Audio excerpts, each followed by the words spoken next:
हाय। कैसे हैं आप? अच्छा हूँ आप। वंडरफुल। आप जी। बताइए सबसे पहले इस गाने के बारे में। क्या है, गाने का नाम ही यकीन है।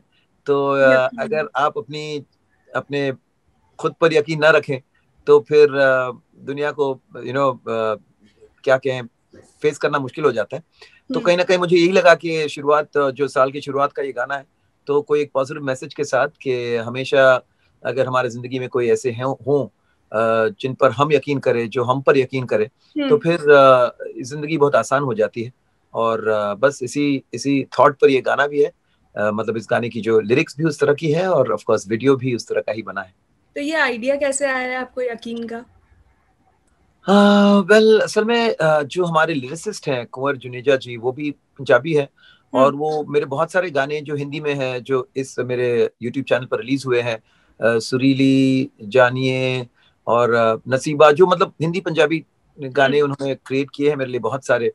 तो उन्होंने ये कुछ पंक्तियां लिखी थी, तो मुझे ये लाइंस बहुत अच्छी लगी कि जिगरी यार बदल देवे, कि मतलब कहीं ना कहीं ये आप ये नहीं कहेंगे, मतलब it may not relate to a teenager, मतलब जिसने थोड़ी बहुत जिंदगी देखी होगी हम्म। और जिंदगी की उतार चढ़ाव जिन्होंने थोड़ा सा झेला होगा, तो वो रिलेट कर पाएंगे इस गाने को कि जब आपके साथ कोई ऐसा जीवन साथी हो जिस पर आप बहुत ज्यादा भरोसा रखते हैं, या कहीं ना कहीं अगर वो यकीन अगर टूट जाए, तो फिर आप जिंदगी को फेस करने में आपकी वो जो क्षमता है, शक्ति है, वो कहीं ना कहीं खत्म हो जाती है। तो एक उसको आप डिपेंडेंसी तो नहीं कहेंगे, लेकिन वो भरोसा कहेंगे कि जब एक कमिटमेंट पर आप इतना वो आपकी स्ट्रेंथ हो जाती है। हम्म। हम्म। तो वही है कि प्यार इस तरह का हो जो आपकी वो स्ट्रेंथ हो, आपकी वीकनेस ना हो, और उसके भरोसे आप जिंदगी के हर मुश्किल को आप झेल सकते हैं। हम्म। तो ये थॉट मैं लोगों के सामने पहुंचाना था मुझे। और ये फरवरी का मंथ है, वैलेंटाइन का मंथ है। तो कई बार हम लोग वैलेंटाइन यानी वो नए नए डेट्स ढूंढते रहते हैं कि यार इस बार मेरी वैलेंटाइन डेट कौन बनेगी।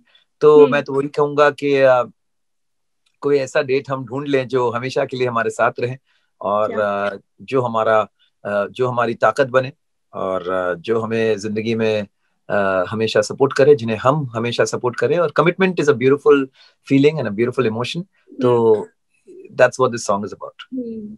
अगर यकीन की बात करें तो आपके साथ कोई ऐसी चीज हुई है जो आप कभी यकीन नहीं करते थे लेकिन होने के बाद आपको लगता है कि हाँ अब मुझे इस पर पूरा विश्वास है, अब मुझे इस पर पूरा यकीन नहीं, ऐसी बहुत सारी चीजें एक्सपीरियंस के साथ साथ जिंदगी में जब आप शुरू करते हैं तो बहुत सारी चीजें होती थी। मैं काफी हद तक मतलब नास्तिक तो नहीं, लेकिन मैं ज्यादा सुपर स्पिरिचुअल पावर पे ज्यादा मैं शुरुआती तौर पे विश्वास नहीं करता था।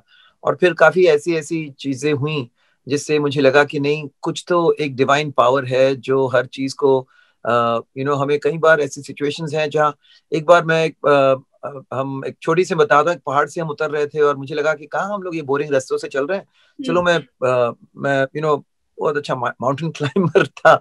तो मैं पहाड़ से उतर रहा था और मैं ऐसे एक पॉइंट पर आ गया जहां लगा कि अब तो जान जाने वाली है, क्योंकि वो पूरी जो बॉडी की जो स्ट्रेंथ थी वो खत्म हो गई थी और मैं खुद को, मेरे हाथ पैर कांप रहे थे। और हम्म। अचानक से उस पहाड़ में कहाँ से कौन एक एक एक इंसान आया, मुझे उठाकर, मुझे एक सही जो प्रॉपर स्थल पर रख कर वो कहाँ फिर से चले गए।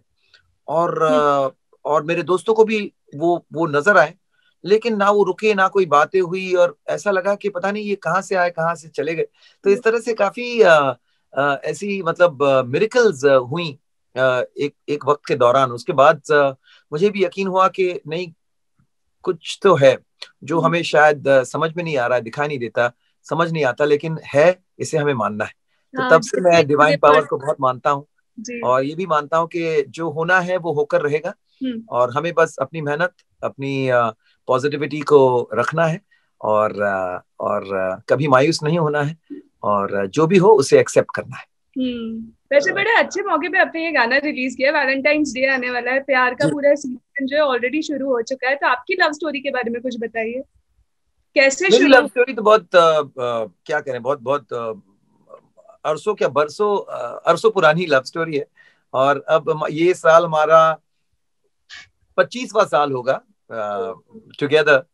तो I met Radhika when I was 24 and I am 48। तो हाँ, आधी जिंदगी तो राधिका के साथ ही गुजर गई है। एंड उस बीच में शादी, बच्चे, एक पूरी क्या कहें, एक पूरी जर्नी रही है। And it's still on, still both very young and very charged and we are both very excited. तो लव स्टोरी की अभी लग रहा है कि ये तो लग रहा है कि अभी मतलब इंटरवल भी नहीं आई है, कहानी अभी शुरू हुई है। अभी ऐसे लगता होगा ना कि कल ही की तो बात है। हाँ, एक्चुअली शुरुआत तो बहुत वैसे ही हुआ था, जैसे देखिए लव स्टोरी से ज्यादातर कैजुअली शुरू होती है, कुछ ऐसे ही होते हैं जो मिलते ही हीर रांझा हो जाते हैं। तो ऐसे ही हम लोग क्लब में थे और तभी मैं वो पूल खेलता था, और होते हैं वो सिंगल लोफर लड़कों की तरह, अपने भी ग्रुप थी 4-5 लड़के वहाँ, अरे यार ये देख देख नई लड़की यार लग रही है, अरे चल मैं जाऊँ, अरे रुक रुक मैं ट्राई मारता हूँ, वो सारी चीजें होते रहती थी, फालतू लड़के जो करते हैं। और पहली बार राधिका आई, उनके बहनों का एक ग्रुप था, उनकी बड़ी बहन की जन्मदिन वो सेलिब्रेट कर रहे थे। तो हल्की फुल्की बातचीत से, एक मिसअंडरस्टैंडिंग से बात शुरू हुई। उन्हें लगा कि मैंने उनके लिए कोई गाना डेडिकेट किया, और उस जमाने में मेरा एक या दो वीडियोस आने शुरू हुए थे। तो थोड़ा स्माइल वाइल की, तो मैंने कहा कि अरे वाह, हंसी तो फंसी टाइप का। तो फिर और फिर जब नाम पता चला, और तो वैसे धीरे धीरे फिर कोइंसिडेंटली हर दूसरे दिन, हर तीसरे दिन मुलाकात होती रही, कहीं किसी पेस्ट्री स्टोर पे या सिग्नल पर। ये तो एकदम बॉलीवुड स्टाइल लग रहा है कि सिग्नल पे। और हाँ, मुझे लगा शायद ये मुझे फॉलो कर रही है, या फिर उसे लगा कि ये मुझे फॉलो कर रहा है, लेकिन बाद में पता चला ऐसा कुछ था ही नहीं। तो फिर दोस्ती हुई और हमारे काफी कॉमन फ्रेंड्स निकले, और फिर 3-4 महीनों में फिर दोस्ती से बात प्रपोजल पर आई, और फिर हमने डिसाइड किया कि अगर 4 साल एक दूसरे को हम झेल लें, और ये जो है ये गर्लफ्रेंड बॉयफ्रेंड का सिलसिला जारी रहे, तो फिर हम शादी कर ले। और बस 4 साल पूरे हुए, जिस दिन पूरा हुआ उसी दिन मैंने प्रपोज कर दिया और शादी हो गई। आपके लिए रोमांटिक डेट क्या है? अगर बस साथ हो, कहीं भी हो, तो रोमांटिक डेट ही है। और वैसे वेदर पर डिपेंड करता है कि ठंड हो तो फिर माउंटेन्स पर या हिल साइड पे कहा, तो फिर वो ठंड का मजा वहां मिले। और अगर इफ इट्स ऑरेंज देन बीच पर, the water is the right temperature, तो वो सब। मैं वैसे बहुत प्रैक्टिकल हूँ, लेकिन साथ साथ रोमांटिक भी हूँ। तो कुछ स्पेशल लेकिन ऐसा कोई फिक्स नहीं। और मैं थोड़ा सा क्या कहूँ, मैं मतलब मैं यही बिलीव करता हूँ कि the best things in life are for free. तो ज्यादा खर्चे वर्चे में मैं जिस चीज से बीवी थोड़ी सी अपसेट रहती है कि हमेशा हमेशा पैसे बचाने के चक्कर में रहता है। हाँ, लेकिन क्या करूं, मध्यम वर्गीय जो मेरे में जो बचपन से है वो चीज अब तक गई नहीं है। अच्छा, वैसे अभी बहुत सारे लोग सब मतलब अभी आपको सुन रहे हैं, तो बहुत सारे लोग प्यार में हैं, तो जो यंग लोग हैं जो प्यार में, उनका आप क्या एडवाइस देना चाहेंगे? प्यार में होना बहुत बहुत खूबसूरत चीज है, और आप कई यंगस्टर्स हैं जो डरते हैं कि कहीं ज्यादा प्यार हो गया तो फिर कमिटमेंट हो जाएगी, अटैचमेंट हो जाएगी, फिर जिंदगी भर एक दूसरे को हमें झेलना होगा।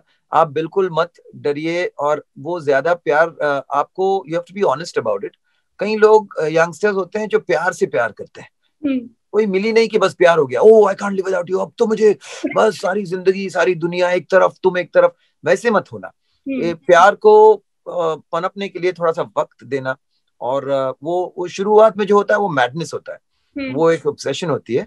सो allow it to just ease off. एंड अगर फिर भी लगा है कि एक दूसरे के साथ आपकी सेंस ऑफ ह्यूमर मैच होती है, आपकी जो एनर्जीज हैं वो मैच होती है, अगर आप इस तरह के एक मतलब आपके जो कॉमन फ्रेंड्स हैं वो आप दोनों पसंद करते हैं, मतलब आपकी कॉमन टेस्ट्स हो, तो definitely you make a good companionship.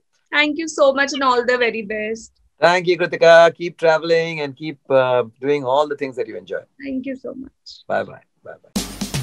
92.7